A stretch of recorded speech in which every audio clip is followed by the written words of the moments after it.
Começar a nossa entrevista de hoje agradecendo a presença do senhor governador com o Sou BH, nesse ano que para a gente chegam os nossos 10 anos, ter uma referência no Estado, quem faz a gestão de tantas vidas hoje em Minas Gerais, é para o Sou BH um grande prazer.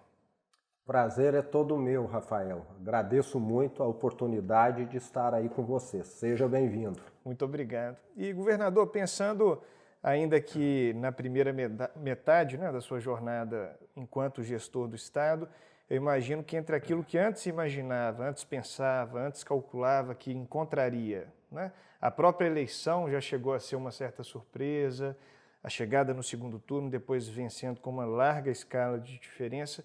Quando o senhor teve acesso com os desafios, qual balanço o senhor faz do que surpreendeu positivamente? Bom, isso foi ótimo, mas onde é que estava a complexidade, então, do cidadão Romeu Zema, que antes imaginou talvez ocupar esse espaço e depois de ver os detalhes? O que é que lhe chamou mais atenção, positiva e negativamente?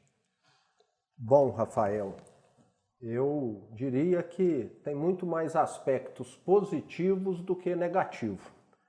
Dentre os positivos, eu posso te citar que o Estado me surpreendeu muito com os ótimos quadros técnicos que ele tem.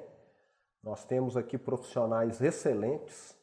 Minas Gerais, eu vim a saber, após assumir o governo, é um estado referência no Brasil em termos de gestão pública. Temos muito que melhorar, mas estamos muito acima da média Brasil. Temos aqui uma Fundação João Pinheiro, que forma excelentes técnicos, é um estado bem estruturado. Então isso foi uma grande surpresa e o que me deixa assim, muito empolgado é que nós temos um manancial de oportunidades em termos de melhorias no estado. Já avançamos bastante e podemos avançar muito mais do que já fizemos nesses 19 meses de governo. E o que me frustra um pouco é que no estado, pela nossa Constituição, pelo arcabouço legal e até um pouco pela concepção de muitas pessoas, as coisas fluem, às vezes, numa velocidade muito mais lenta e acabam prejudicando o cidadão. Então, isso é que me deixa um pouco frustrado, mas estamos tentando. O Brasil é uma democracia jovem ainda, e com certeza nós ainda estamos naquela curva de conhecimento, de aprendizado. Estamos escalando ainda, aprendendo. Elegemos alguns presidentes que não deram certo, que acabaram sendo uma decepção lá atrás, mais recentemente, e isso faz parte da democracia. Hoje eu vejo que o brasileiro talvez já tenha amadurecido muito porque ele não procura o salvador da pátria. Ele sabe que é um trabalho sério, consistente, que vai dar resultado. E não quem fica propagandeando muita coisa.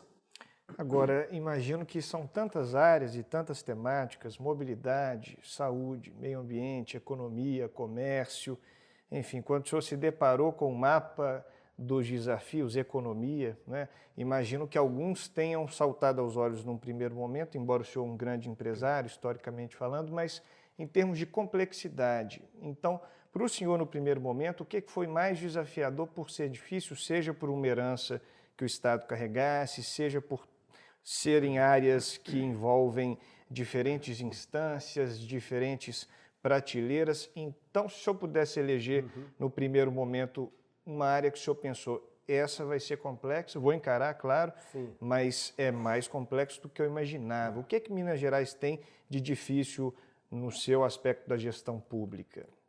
a questão mais difícil, mais complexa que nós temos e mais crítica, com toda certeza, é a situação financeira do Estado. Eu assumi um Estado que já sabia estava quebrado, mas nós ainda descobrimos vários esqueletos no armário adicionais além daqueles que a gente já previa. E essa situação financeira, que tem só se agravado, porque todos os meses o Estado gasta mais do que arrecada. Ela me preocupa muito e nós precisamos de reformas. A primeira delas já está na Assembleia, é a reforma da Previdência, que vale lembrar, a maioria dos estados do Brasil já fizeram, o setor privado já foi todo incluído naquela reforma que também foi feita o ano passado, o funcionalismo federal também já foi incluído. A cada ônus existe um bônus, né? São 19 meses em que 21 milhões de pessoas, de vidas, direto ou indiretamente se relacionam ao Senhor, né? Tem aquela frase histórica do Pequeno Príncipe de que tu te torna responsável por aquilo que cativas, mas também pelo que gere, né? Então, pensando pelo outro viés, aquela noite que o Senhor vivenciou algo durante o dia, que foi dormir emocionado, feliz ou mexido, porque uma dessas vidas, né, 21 milhões, o Senhor experimentou ali algo que foi fora da curva. O que mais te impactou na jornada até aqui positivamente, no sentido de ter mexido com o seu sentir, de ter mexido com o seu vínculo afetivo? Quando é que o Senhor, nesse tempo, se emocionou mais e com o quê? Bom, Rafael, eu posso te afirmar que a minha emoção sempre aflora e desde o início eu estive muito perto das pessoas que foram afetadas pela tragédia de Brumadinho. Já encontrei com os familiares das vítimas diversas vezes e infelizmente nós ainda temos alguns familiares cujas vítimas não foram encontradas. Então é uma situação muito triste você perder alguém querido e o pior ainda não poder fazer nem o funeral. Então isso sempre me emociona. Eu estive presente lá desde o primeiro dia da tragédia, ela aconteceu na hora do almoço, no final da tarde eu já fui lá visitar e me inteirar do que tinha acontecido, que naquele momento ainda estava em dúvida sobre tudo que havia ocorrido. E esse envolvimento é algo que emociona. Você vê o sofrimento das pessoas e o máximo que você pode fazer numa situação dessa é consolá-las, né? E fazer o que é possível que nós estamos fazendo. Os bombeiros agora, que passou a fase crítica da pandemia, estão retomando as buscas e nós vamos continuar com esse trabalho, que o meu sonho é que todos os afetados, os familiares, tenham condição de fazer o funeral aí dos seus entes queridos. Agora, governador, claro que é muito difícil, né, separar a figura do governador do cidadão, quando se tem uma responsabilidade diária tão grande. Mas o senhor tocou no assunto de sonho, e a gente sabe que Minas Gerais tem dois elementos fortes, né? Um aspecto economicamente relevante para a atividade geral no Brasil, é um estado relevante em termos financeiros, e historicamente também é um estado interessante na projeção de presidentes, né? Já tivemos vários que a gente exportou, deu de presente para o Brasil, pelo menos para tentarem fazer o bem. E claro que o senhor chegando à condição de chefe do Executivo Estadual e o mundo no momento em que pessoas com referências empresariais bem enraizadas, bem-sucedidas, têm tido destaque na presidência em várias democracias do mundo. Então não é nada difícil a gente perguntar para o cidadão Romeu Zema, né, se ele, diante da responsabilidade que recebeu, da trajetória empresarial que cumpriu, esse cidadão, se cumprir bem o seu papel no mandato 1, de repente uma reeleição, passa pela cabeça talvez ser mais um mineiro que presenteou o Brasil com a tentativa de fazer o bem. O senhor sonha, mesmo que 0,1%, em talvez um dia ser presidente da República? Rafael, eu vejo que nós temos uma crise tão grande aqui no estado para lidar, tanto incêndio... Dá tempo de sonhar, não? Tanto incêndio. É igual um bombeiro que está apagando um grande incêndio e ele está pensando em reconstruir aquele prédio ali. Na hora você está só preocupado em apagar o incêndio. Então a minha preocupação aqui tem sido muito resolver a situação de Minas. Eu sou bem pragmático, bem focado. Então, enquanto o incêndio não acabar e eu não ver o que é que tem ali, eu acho que fica difícil pensar o futuro. Por hora, é jogar água no fogo que nós precisamos aqui em Minas. Tem muito fogo para apagar ainda. Então, vamos a cada coisa o seu tempo.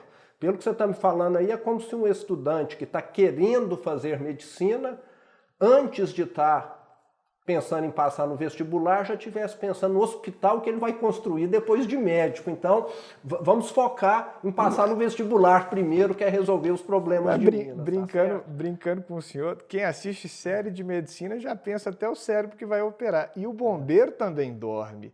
Então, se a gente deixar no plano do sonho, o bombeiro mesmo, em algum momento ele tem que sonhar para poder acordar com as energias renovadas.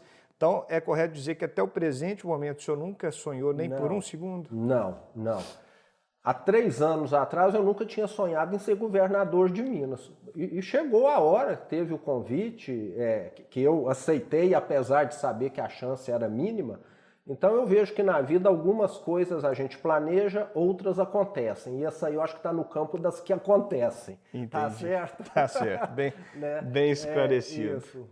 Sonhar em apagar os nossos incêndios já é um bom indício. Encontrar um grande amor ninguém planeja, não é? Acontece, né? Então Exatamente. acho que está nesse campo aí. Vamos aguardar. Entrando na nossa segunda metade, governador, o Sol BH é um veículo historicamente de cultura, lazer, entretenimento, campos que vêm sendo impactados na pandemia, Muito né? impactado, Então, difícil ter qualquer tipo de vinculação, brecha para o pessoal das artes, da cultura, do entretenimento.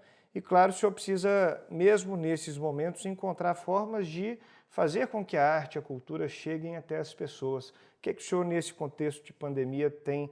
Qual coelho tem saído da cartola, ou mesmo atitude simples que o senhor tem conseguido viabilizar para que a cultura no nosso estado siga em crescente? Você falou muito bem, talvez os setores mais impactados foram aqueles ligados ao turismo e à cultura.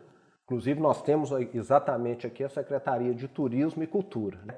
Que talvez nesse momento se transformou na secretaria mais afetada pela pandemia. As pessoas pararam de viajar, a quantidade de hotéis fechados é gigantesca, as empresas aéreas pediram recuperação judicial, algumas talvez nem vão sobreviver, bares e restaurantes, casas de shows, etc. Inclui aí o esporte também, que foi muito afetado.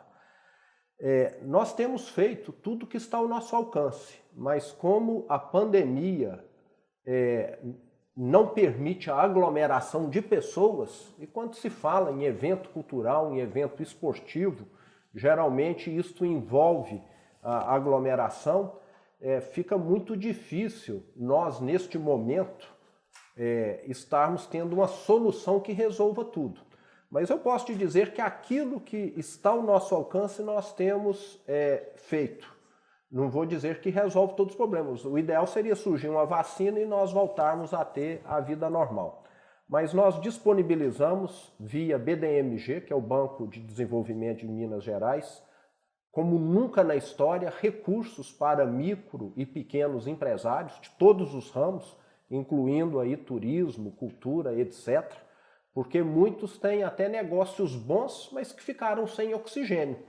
Você pode pegar a pessoa mais saudável do mundo, se você deixar ela 10 minutos sem oxigênio, ela não sobrevive. Então tem negócios bons, mas que ficaram sem oxigênio, que é esse fluxo de caixa que permita que ele venha a permanecer no mercado. Eu tenho sempre conversado em Brasília para que a Caixa Econômica, o Banco do Brasil, tente ao máximo agilizar essas análises de empréstimo, etc., que muitas vezes acabam indo para essa área também, e já melhorou. É lógico que poderia ter sido mais. E fizemos aqui em Minas, que nós sabemos que tem muitos talentos que dependem do próprio trabalho para poder ter ali o seu ganha-pão, que é o Haste Salva, que é tipo de uma bolsa temporária, um auxílio temporário para esses artistas. Porque quem cantava num bar, quem cantava ali numa sala de eventos, tocava, e com a pandemia ficou sem condição de ter esse ganho. Então nós fizemos isso, é um paliativo, mas a solução mesmo vai vir aí com o controle da pandemia. Nós ainda não sabemos quando será o retorno às aulas. Eu penso que retorno às aulas e aos eventos deve acontecer quase que simultaneamente, que é na hora que quem é da área de saúde falar, nós já estamos numa situação segura e já podemos ter aglomerações maiores. Eu torço para que isso aconteça o quanto antes, porque sei o quanto essas pessoas foram afetadas e estão sofrendo nesse momento. E a vida artística e cultural a mesma coisa. As salas de cinema fechadas, as salas de teatro idem. Então é muito triste. Sim. E o meu sonho também, mais uma vez, é que isso venha a acabar o quanto antes. Embora a gente sonhe, de vez em quando tem pesadelo, né, governador? E a gente sabe que a vida na política, ela apresenta também os seus desafios. Como na vida empresarial o senhor teve concorrentes, na política existe uma oposição. E o que mais se aponta negativamente do senhor quando a oposição tem acesso aos veículos de imprensa é justamente aquela questão de falta de diálogo, o governador não nos escuta. São, enfim, frases que marcam gestores independentemente do momento da história, né? São as que a gente mais localizou quando se fala em menção negativa. Até algumas votações que, enfim, parlamentares da sua base não tiveram um entendimento exatamente adequado ou esperado pelo senhor. Essa ausência de experiência na política fez com que a lida com parlamentares se tornasse para o senhor um pouco mais desafiadora, ou o senhor entende que esses apontamentos de falta de diálogo ou de desalinhamentos com a própria base não fazem sentido? Não, eu acho que toda reclamação tem alguma fonte de verdade, é aquele ditado, onde tem fumaça tem fogo, né?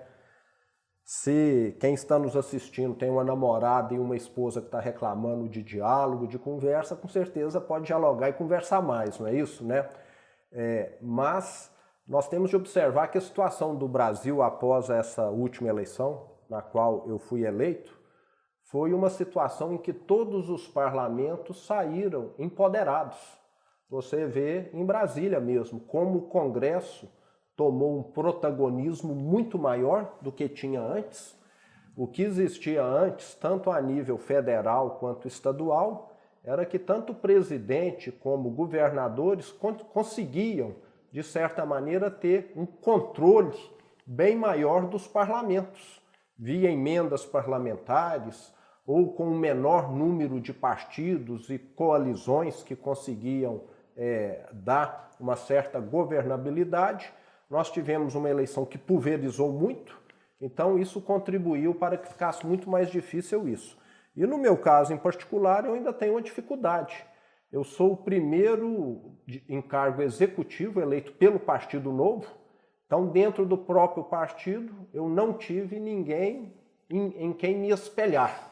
Então sou o primeiro governo, né, do Partido Novo. E é lógico que isso cria, né, uma série de desafios que um partido que já elegeu no passado 30 governadores talvez não tenha, mas cria uma oportunidade muito grande também, porque nós queremos fazer de forma diferente do que já foi feito. O meu secretariado, que já esteve na Assembleia diversas vezes para o Minas Fiscaliza, que é um programa muito inteligente, muito bem elaborado, mostrou que eles são muito qualificados para o cargo. E no passado, em Minas Gerais, nós tínhamos muitos secretários que não tinham essa qualificação, porque era mais uma escolha política do que técnica. Para a gente fechar, senhor governador, então a última pergunta pelo tempo também, juntar dois elementos, né? Mais de 20 milhões de vidas é um número que impacta. Quando o senhor faz um balanço desse trajeto até aqui, o senhor se sente com mais alegrias ou o senhor se sente, em geral, com mais responsabilidades? Então, o que o senhor tem, mais prazer ou mais responsabilidade? E, emendando com esse raciocínio, qual nota que o cidadão Romeu Zema Neto dá para o governador Romeu Zema até aqui? Mais prazer, mais responsabilidade? E qual nota que o senhor se dá, enquanto cidadão, para o gestor? Bom, com relação a prazer e responsabilidade, uma coisa não exclui a outra. Uma mulher que acabou de ter filho, ela está tendo uma grande responsabilidade de cuidar de um filho e com certeza está tendo um grande prazer e alegria de estar ali com o filho também. Então eu vejo que são coisas que podem caminhar juntas plenamente. Eu posso te dizer que eu estou sentindo as duas. Antes, no setor privado, eu administrava um número de pessoas que é muito menor do que aquele que eu administro no Estado e pelo qual eu sou responsável agora. Então vem uma responsabilidade grande, sim, e vem uma alegria também. Alegria de quê? De ver que as nossas ações aqui, que as melhorias que nós estamos fazendo pode impactar positivamente muito a vida do mineiro. Não sei se é do seu conhecimento, Minas Gerais, nesse momento, né, início de agosto, é o estado que tem a menor taxa de mortalidade Covid do Brasil. Estamos na frente de todos. Nós fizemos alguma coisa aqui que deu mais resultado, porque nós temos na saúde uma equipe técnica muito boa que fez as melhores práticas, sem nenhuma interferência política. Então é bom ver que nós, e isso dá alegria, estamos salvando vidas, apesar, infelizmente, dos 3.000 óbitos já. Mas é uma taxa muito, muito menor do que a do Brasil. E a nota do, do cidadão para o gestor? A nota do gestor, eu acho que é muito bom perguntar para o cidadão, né? Eu não conheço escola que o aluno faz a redação e dá nota para ele, né? Eu sou um aluno aqui e o povo mineiro é que vai poder dar nota para mim. Então, eu acho que é melhor a gente ver lá fora. Sou BH, então, senhor governador, quer te agradecer, né, em nome desses nossos 10 anos, uma entrevista muito especial para a gente, uma liderança que hoje tem aqui uma responsabilidade, uma alegria muito grande, então, sem um excluir o outro, e a gente deixa o nosso muito obrigado nesses 10 anos de Sou BH, é uma grande honra para a gente tê-lo no nosso canal. Eu é que agradeço, Rafael, espero ter a oportunidade de encontrá-lo aí de novo e quero deixar aqui muito nítido para quem está nos assistindo que o nosso governo aqui é um governo sério, é um governo de gente que quer fazer mudanças para melhor. A perfeição não existe, mas eu tenho certeza que nesses 19 meses nós já avançamos e ainda vamos avançar bastante, porque é um governo de valores. Eu acredito muito mais em valores, em princípios, do que em pessoas. As pessoas passam, nós estamos aqui de passagem, mas quando você alicerça a gestão em valores, princípios bons, as coisas tendem a caminhar muito. E não existe milagre também. Nenhum país ficou rico em 5 anos, é um trabalho que leva décadas. Então nós temos de ter disciplina e, infelizmente, muitas vezes no Brasil, governantes tentaram fazer o milagre e logo depois veio a ressaca.